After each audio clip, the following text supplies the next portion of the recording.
Hey guys, it's me, it's Jess. I'm back and I'm excited because I'm going to share about owning your recovery, things I have discovered. If you guys don't know me, I'm Jess. I have multiple diagnosis for my mental illness, and I'm here to just help you, whatever I can do.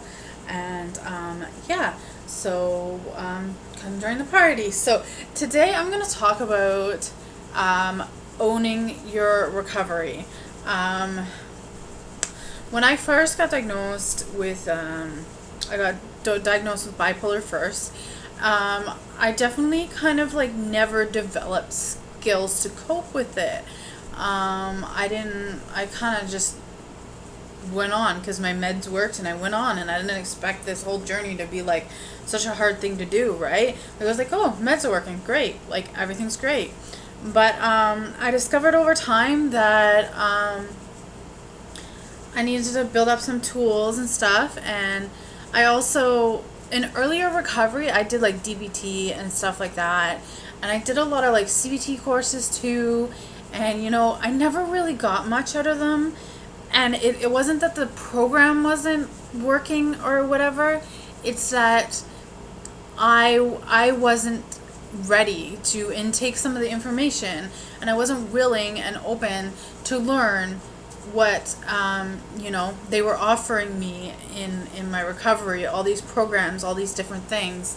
And I wasn't willing, I wasn't open, and I kind of was just stuck. I was kind of stuck where I was. For a long time, I just kind of just did what people told me, or kind of whatever was suggested or whatever. And I would sit on my ass and wait a lot for like a doctor to tell me what I should do, or this or that. But as time went on, I started to really, really discover that I don't have to sit around and wait for the right medication. I don't have to sit around and wait for a doctor to do something. I don't need people's approval to do something in my recovery. It's my recovery. So it should be what works for me and what I want. So I stopped relying on other people to tell me my next moves, or do this or do that. And I started to, when I sobered up and I started to become aware of a lot of things and what life had to bring for me, I started to just learn that other people can't just, like, people can carry you through your journey, but if you legit don't mean it, and you don't want it, and you don't desire it, and you don't understand it, there's really no point to it. It's just, I think once I started wanting it myself, I wanted to get better. I didn't want my life anymore like it was. I started to realize these things, the way I've affected people, the way, how I really, like, things I wanted to improve. I started seeing things I wanted to improve. Like, something so simple is my common-law, Steve, I wouldn't even go out with him. Like, I wouldn't go out without him. Like, I would only go out when he would go with me. And we would go grocery shopping or something, but I never desired to go out. I stayed in all the time.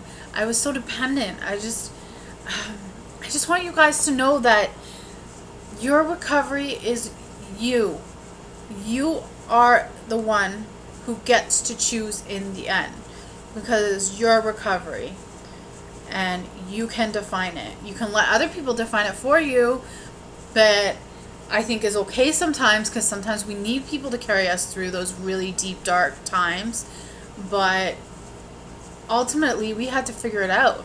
We have to figure out what we want to do, or where we want to go, or our own, like, kind of what we want in our life, what we want. It is ultimately up to us, and we're the ones who know how we feel too. People can suggest things on how you feel, but ultimately we feel the way we feel, and we're the only people who can define that and understand that with ourselves. That's one thing that is really, really hard is realizing that we can only feel how we feel with ourselves, and it doesn't matter what people tell us. Once I started realizing I could like own my recovery and I could take control, and I started to want to more and more get better and learn more tools and coping skills, I discovered that I could do a lot of things.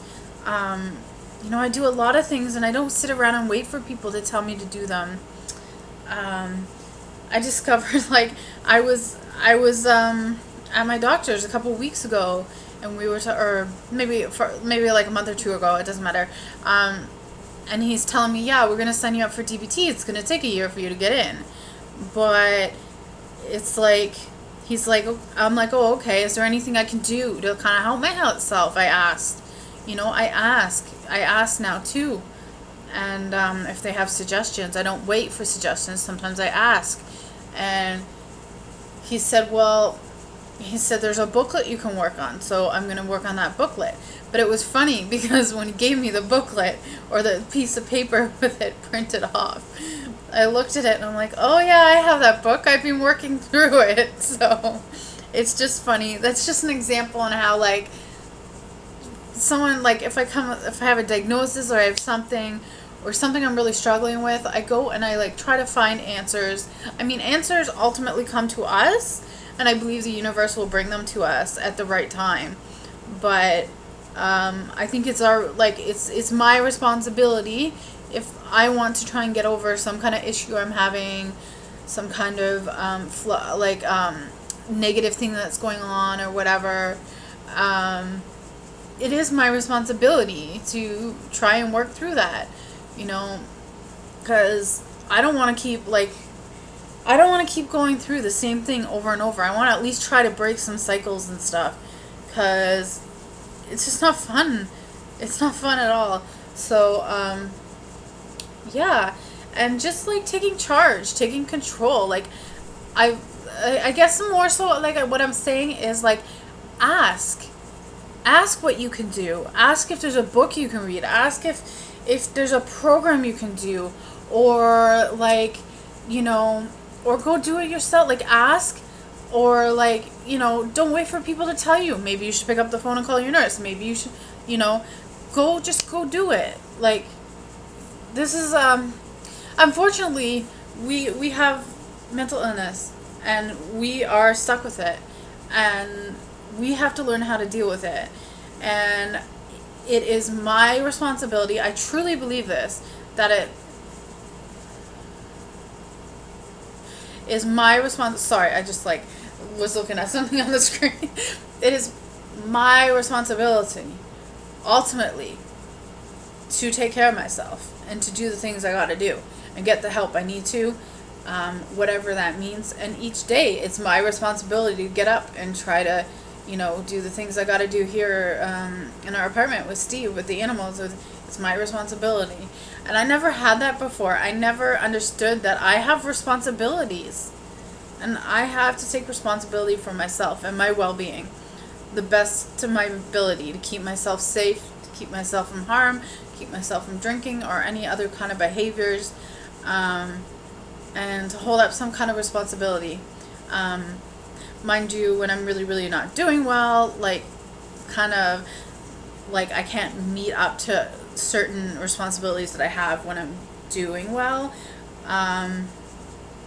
But, right, that's a learning process, and I'm trying to work on my tools. Again, I'm working, right? So, anyways, I just want to let you know that ask questions, ask tons of questions. That's how we learn. And, there's so many resources out there. YouTube has been a lifesaver for me. I have learned so much that's helped me. There's a ton of books I've read. There's a 12-step program. There's just a lot of resources out there, and a lot of ways that you can learn coping skills, because they really don't have to just come from, say, your one doctor or something, or a therapist or whatever. There's a whole world out there that we can There's a whole world to learn skills and things that will help us. You never know. So anyways, with that, that's my little spiel for today, and I hope you guys are all doing well, and please comment below and like, and please subscribe to my channel because I am totally excited to be helping you guys. So anyways, with that, I will let you guys go. Love you.